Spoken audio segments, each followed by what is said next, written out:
Isang nakakagulat na revelasyon ang lumabas mula sa Senado matapos umamin ng isang senador ukol sa di umano'y katiwalian sa BICAM report na may kaugnayan sa administrasyon ni Pangulong Kuting Jr.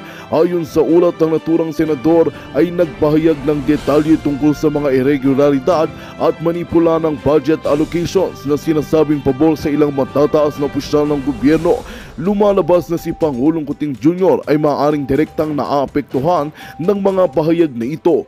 Ang nasabing pag-amin ay nagdulot ng malawakang reaksyon mula sa publiko at sa kapwa mambabatas. Ayon sa ilang kritiko, tila nahulog si Kuting Jr. sa patibong ng mga kapartido nito na may lihim na agenda. Ito na ang simula ng pagbagsak ng katiwalian sa gobyerno, ani ng isang political analyst. Nananawagan din ng ilang senador para mas malalim na imbestigasyon upang matukoy kung sino-sino pa ang mga sangkot sa kontrobersya.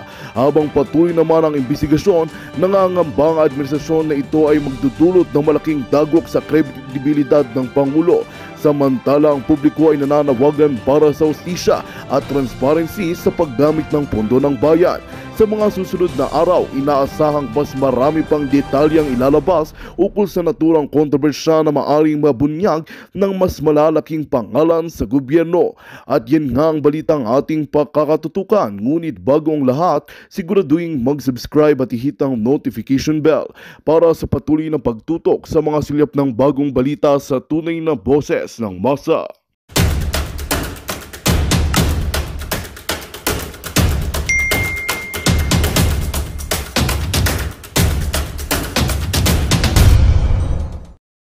Itong pinakabagong post ni Attorney Vic Rodriguez, 43 minutes ago, pinost niya ito.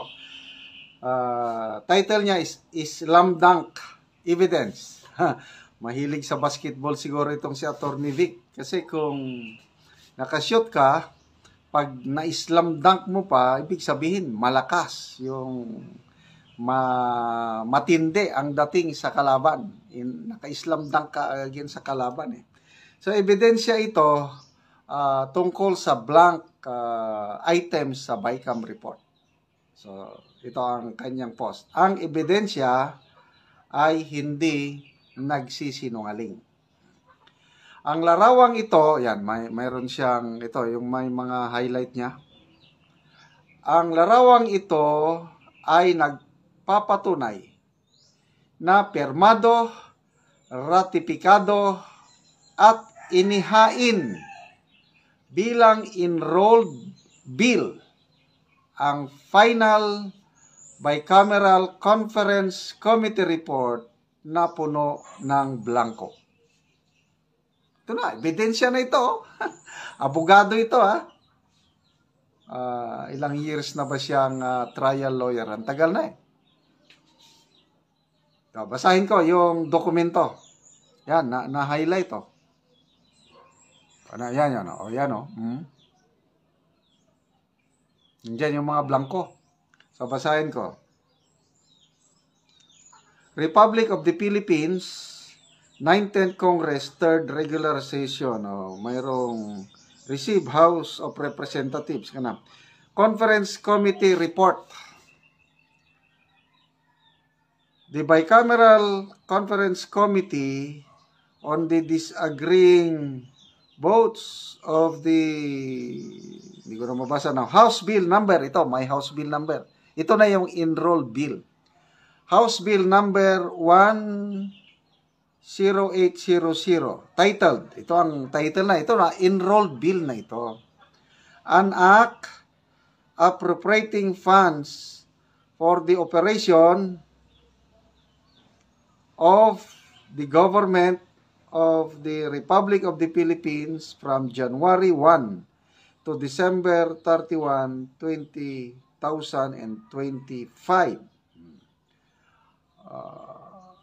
Having met after full and free conference, have agreed to recommend and do hereby recommend to the respective houses that House Bill number 10800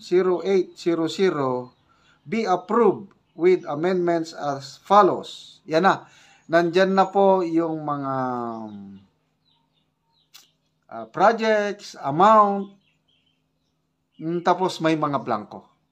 Yon yung sinasabi ni Attorney Vic ngayon na slam dunk evidence na nagpapatunay na yung nadiskobrehan ni Congressman Ungab na ipresentar ni na Attorney Vic at PRRD 4 days ago, tunay.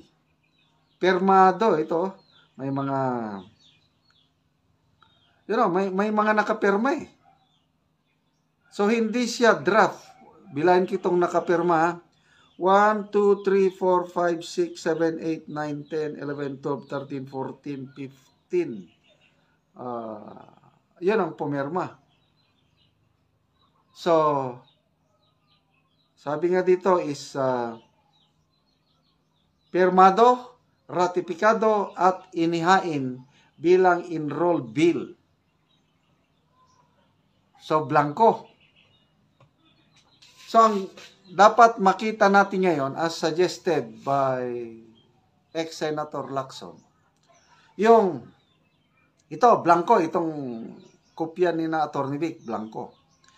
Yung enrolled bill na ipinadala na sa Malacanang for the signature of the President, sigurado wala nang blanco doon.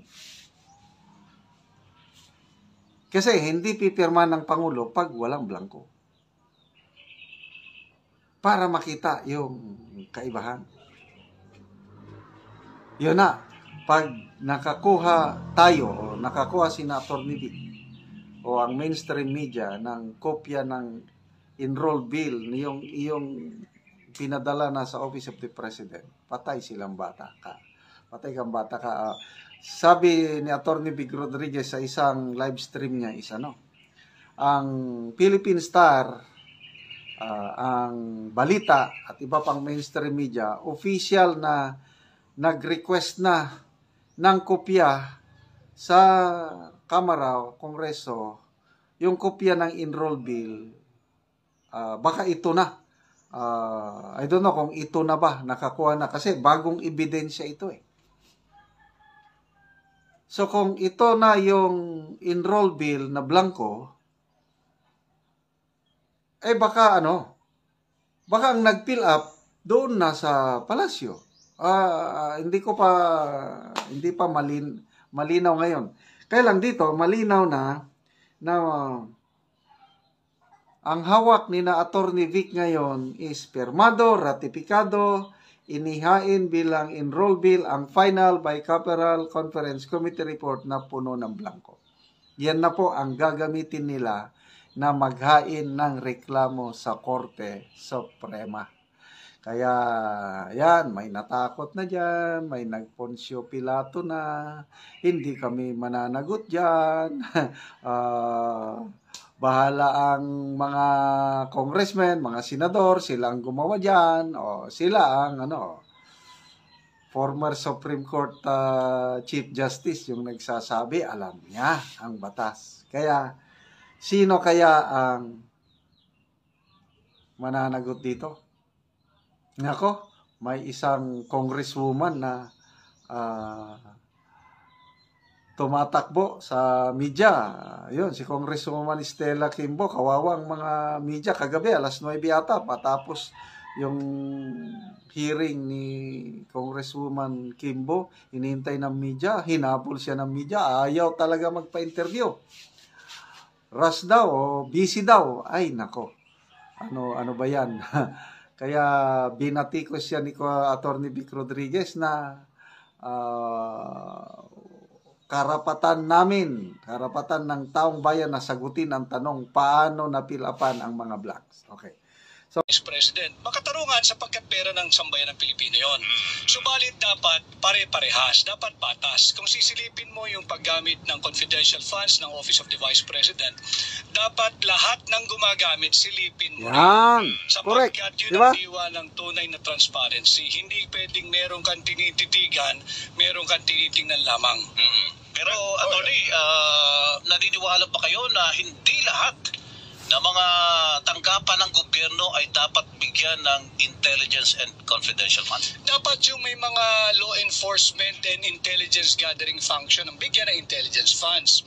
Yung confidential funds, alam ninyo, basta't nandyan at nagtatrabaho ang Commission on Audit, hindi tayo dapat mangamba sa paggamit ng confidential funds sapagkat subject to audit naman yan eh. At yun nga, kung mali naman yung paggamit ng pera ng sambayanan, whether it be confidential, intelligence, or ordinary disbursement of public funds, dapat panagutin, dun papasok yung accountability ng aming advokasya. Matindi na talaga yung korupsyon na nangyayari. Matindi na. Ganyan na yung level, extent, and depth ng korupsyon. So, tatahimik na ba tayo? Pasalamat pa rin tayo sa kanila. Ang inanakaw nila sa atin, 1 milyon, tapos bibigyan tayo ng 2 piso. Tapos magpapasalamat tayo sa kanila, magmamano tayo sa kanila. When in fact, yung pera na yan, pera ng taong bayan, yung taxpayers' money.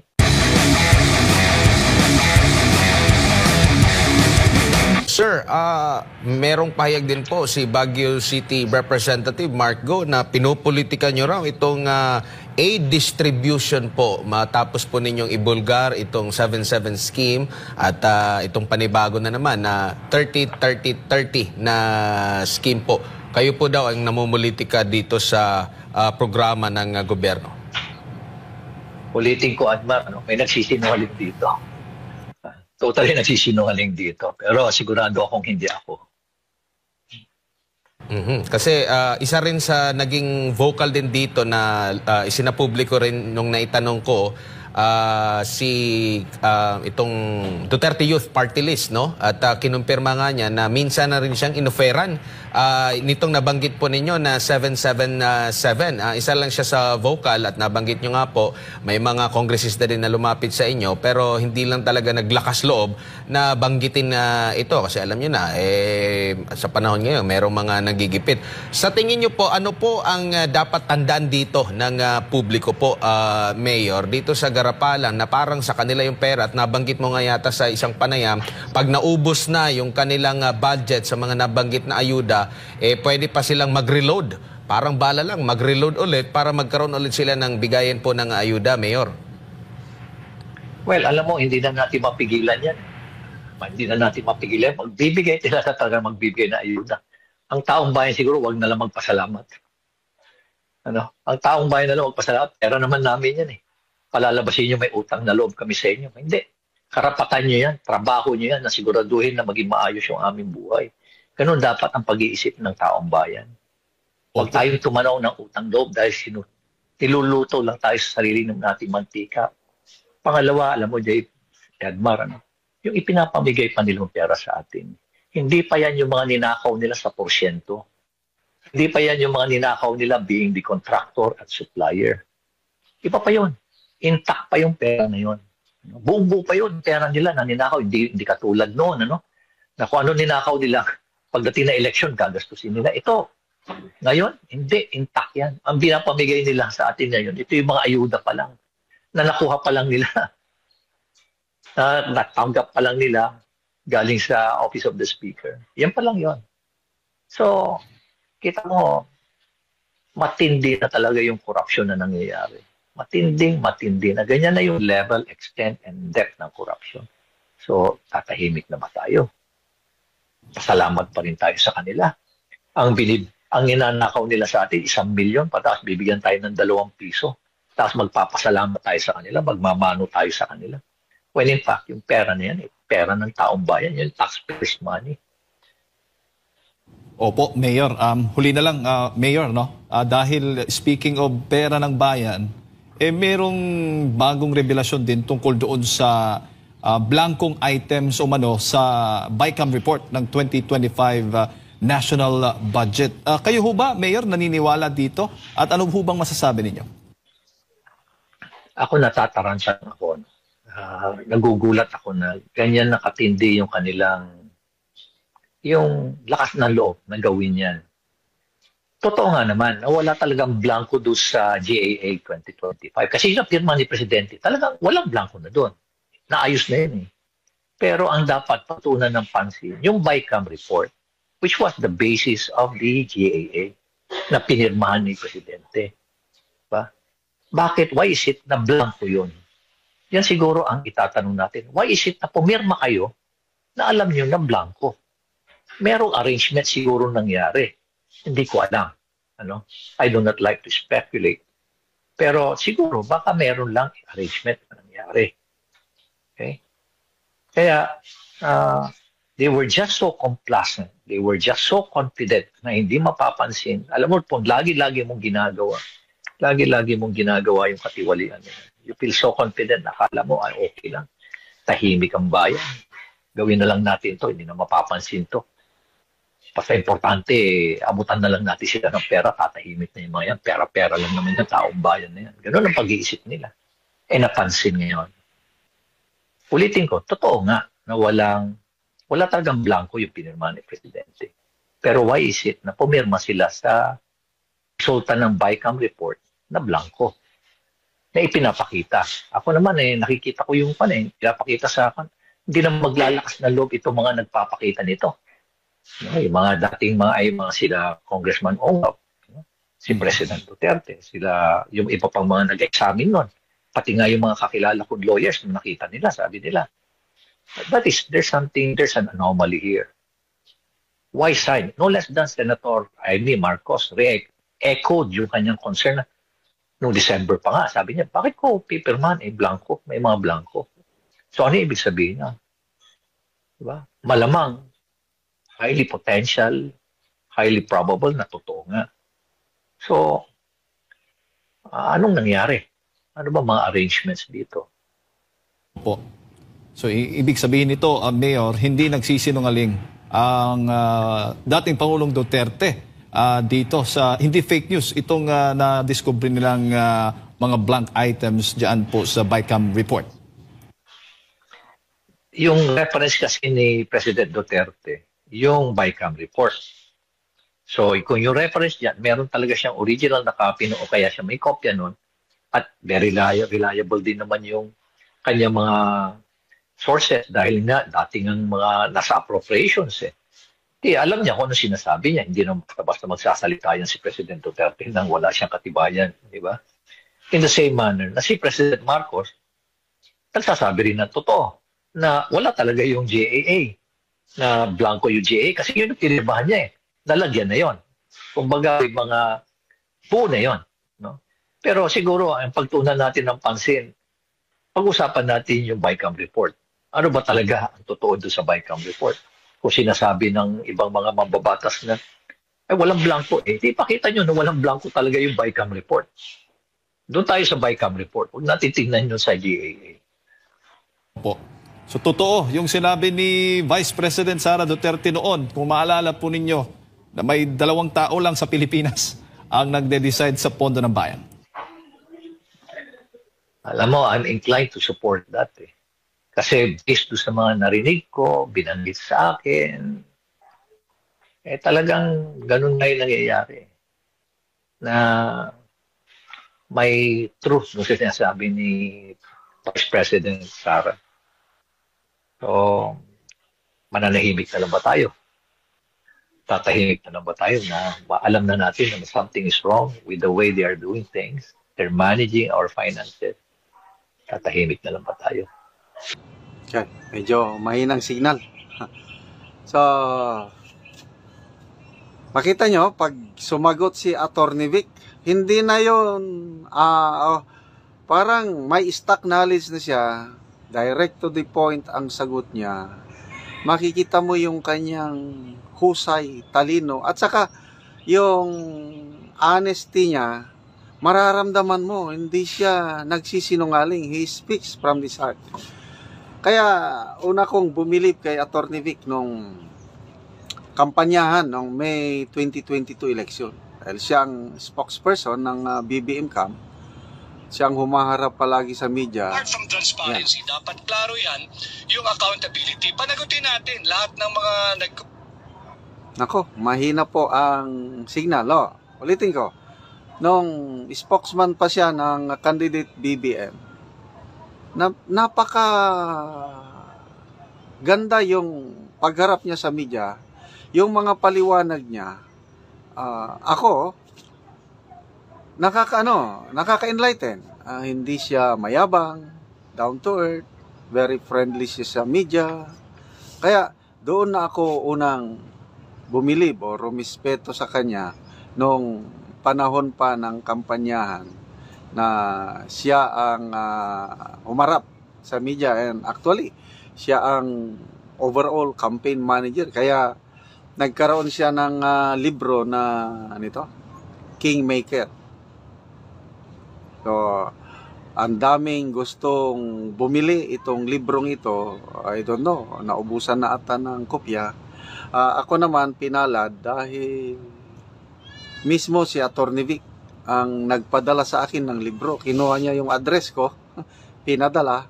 Mayroon pang personal dedication doon sa libro. At doon ko naintindihan kung sino talaga si Attorney Vic Rodriguez. Sayang.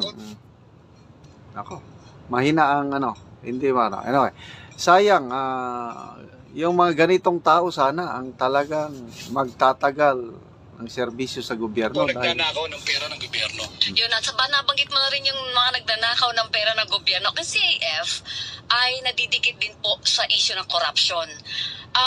Malaking problema po ng gobyerno ang corruption. Napakalaking pondo na pupunta dito. Anong pwede nating gawin para patalasin ang batas para masawata o kung hindi man mabawasan ng malaki ang katiwalian po lalo na sa gobyerno? Tama yan, Weng. Malaking bahagi ho ng ating budget ay napupunta dun sa sinasabi nating pangbayad utang o debt servicing. Around 7% or maybe higher. Subalit ang masakit na katotohanan, mas malaking bahagi ang natatapon dahil sa korupsyon. At dahil dyan, bilang aplikante ninyong senador, isinusulong ko yung war on corruption bilang tunay at maisog na oposisyon. At aking ipapanukala bilang senador ang pagpapababa ng threshold ng plunder from 50 million to 5 million pesos or even less. At pag yan ay naibalik natin, ipapanukala kung maibalik yung death penalty bilang kaparusahan sa plunder. Dahil pagod na tayo, bata pa tayo, naririnig na natin yung korupsyon, subalit imbis na masawata, palala ng palala at higit ng talamak ngayon ang korupsyon. Paliwanag nga po, Attorney Vic, bakit 5 milyon?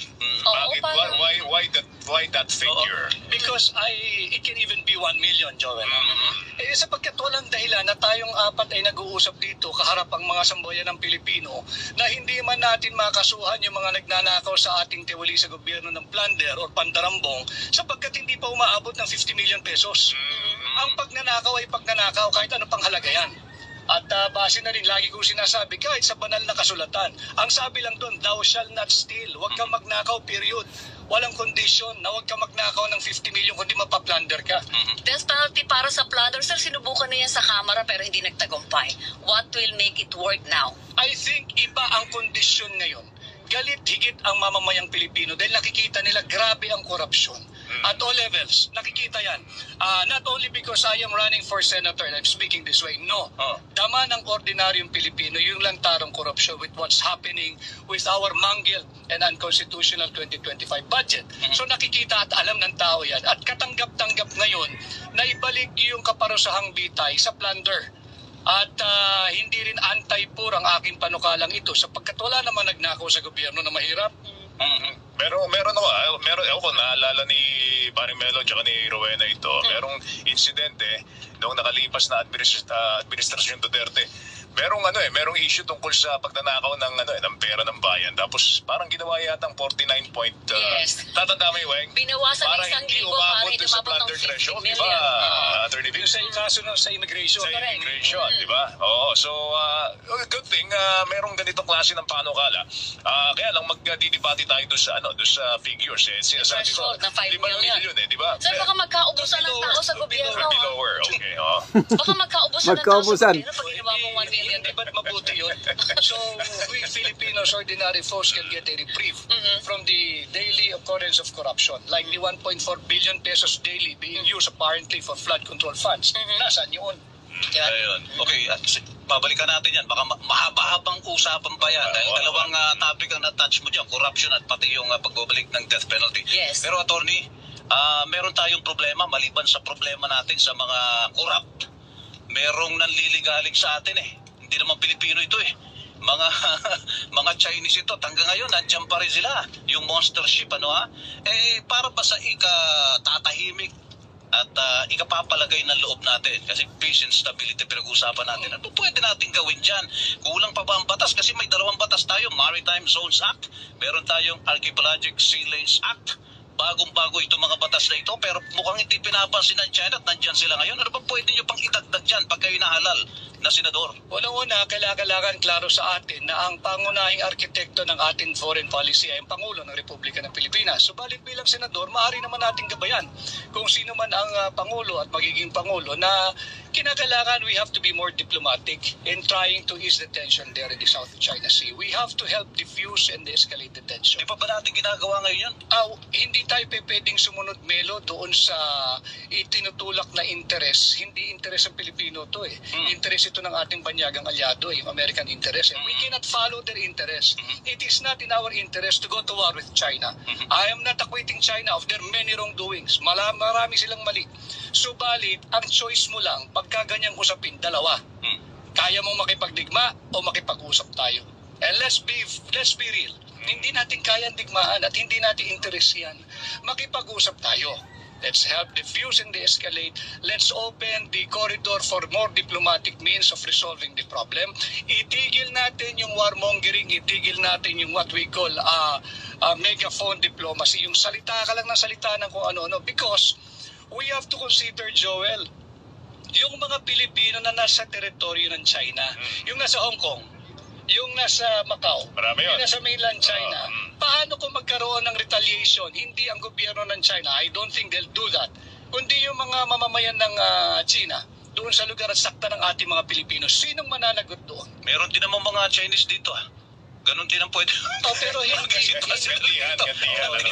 yun ang solusyon. Masyadong marahas yun at hindi naman siguro tamang pag sinakta ng Pilipino. Mananakit din tayo ng Chino. Walang katapusan ito. Pero Attorney Vic, speaking of diplomacy, sinasabi niyo nga, dapat diplomatiko tayo dyan sa aspetong yan. Pero naging diplomatiko tayo sa China noong mga panahon ni dating Pangulong Duterte, naging kaibigan natin. Pero ganito ang nangyari, sinasabi, inangkin nga lahat eh. Ngayon, nahihirapan na tayong bawiin eh. Yung mga lugar na atin.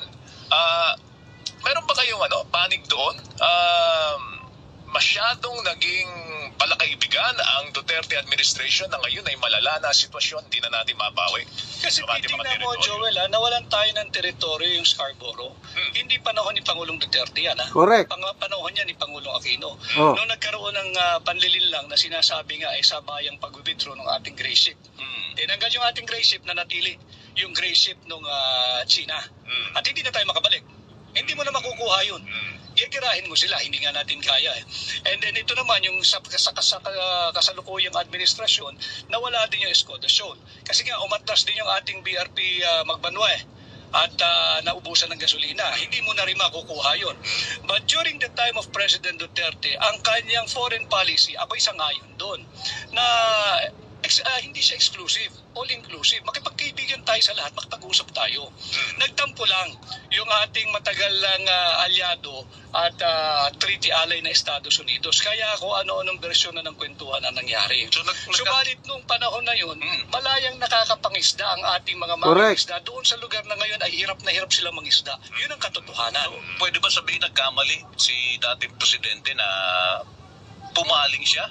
Hindi ko sinasabi na nagkamali si Pangulong Duterte. In fact, sabi ko nga, yung all-inclusive policy niya, yun ang tama. Kausapin natin ang China. Kausapin natin ang US. In fact, we are in the best position na guminta sa kanilang dalawa eh. Pero pinag-aagawan nila yung nasa atin eh. Ikaw yes, ano ba interest mo? Itong very important maritime navigational route.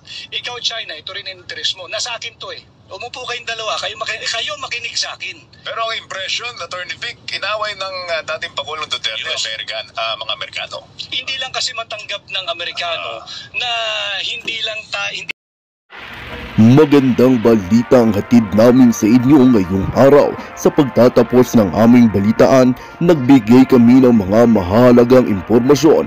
Maraming salamat sa pagtutok at pagsuporta sa aming programa. Huwag kalimutang manatili sa mga susunod na araw para sa mga bagong balita at mga kwento na dapat nating abangan. Mula sa Boses ng Masa, magandang araw Pilipinas!